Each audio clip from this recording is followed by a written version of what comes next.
vous tous qui m'écoutez, je vous appelle à vous rassembler ce samedi à 14 h, place de la République, à Paris. J'interpelle votre conscience d'être humain, quelles que soient vos opinions politiques. Dorénavant, tout le monde a compris qu'un abominable carnage, un terrible massacre d'une cruauté sans précédent depuis des décennies a lieu en ce moment à Gaza. Chaque jour nous sont révélées de nouvelles horreurs. Ces jours derniers, ces personnes rassemblées pour accéder à l'aide alimentaire qui, au compte-gouttes, parvient jusqu'à eux, se faisant tirer dessus et assassiner, comme s'ils étaient des cibles dans une baraque de foire. C'est chaque jour ces cruautés sans nom.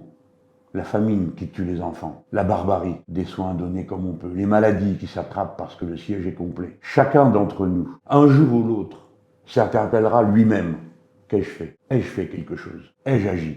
Tout le monde peut faire quelque chose. Bien sûr, plus grandes sont les responsabilités dans les États, dans les gouvernements, plus grandes sont les responsabilités dans le laisser-faire de ce massacre, dans les mesures dont on ne sait plus s'il faut en rire ou en pleurer, comme de voir par exemple les États-Unis d'Amérique qui arment directement les bras qui tuent, jeter par avion de la nourriture sur les affamés. Non, les États ne sont pas des ONG. Ils ont les moyens d'arrêter immédiatement ce carnage. Et c'est pour exiger que ces moyens soient employés que nous nous rassemblerons. Pour ne pas rester chacun dans son coin à regarder sans rien faire. Ces moyens existent. Et puisque nous voyons que les opinions, notamment dans les gouvernements, évoluent, c'est le moment d'appuyer. Voyez d'où vient le gouvernement français. Pour finir, le président de la République a dit que la reconnaissance de l'État de Palestine n'était plus un mot tabou. C'est la présidente de l'Assemblée nationale qui, réexpliquant son soutien inconditionnel initial au gouvernement de M. Netanyahou, reconnaît elle-même que ce qu'elle voit lui paraît insupportable et inacceptable de tous les points de vue possibles. Si bien qu'on voit que la conscience maintenant est là. C'est l'action dont on a besoin.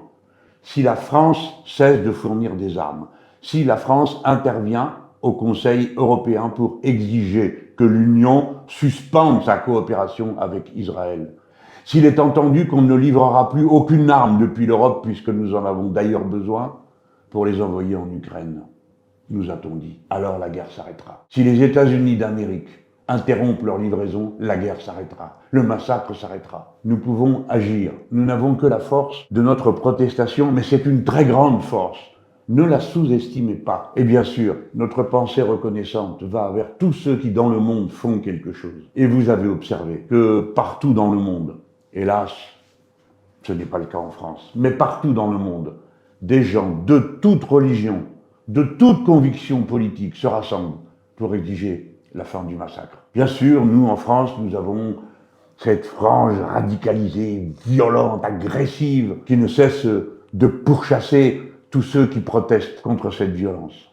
Eh bien, il faut faire néanmoins ce qu'il faut faire pour que dans ce qui est donné à voir au monde, la France soit dans la position du bon combat. Et le bon combat, c'est pour le cessez-le-feu immédiat, complet, et l'aide humanitaire immédiate, l'arrêt immédiat du siège de Gaza. Je vous attends donc, je m'y exprimerai dans ce rassemblement, comme d'autres, parmi d'autres, samedi 14 h, place de la République à Paris. C'est un moment décisif. Chacun de vous compte.